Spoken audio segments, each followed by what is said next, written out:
You are looking at Julian's pronunciation guide, where we look at how to pronounce better some of the most mispronounced words in the world, like this other curious word. But how do you say what you're looking for today?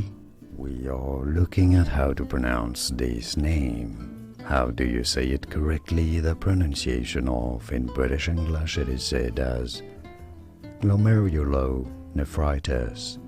Glomeru. Note that Ryu sound here. Glomerulonephritis. In American English, however, it is generally pronounced as glomerulonephritis. Glomerulonephritis, so a Ru sound here rather than a Ryu sound at the third syllable. Glomerulonephritis or glomerulonephritis. Here are more videos on how to pronounce more confusing words and names too many mispronounced. Like this video if you found it useful. I appreciate your support. I'll see you soon and thanks for watching.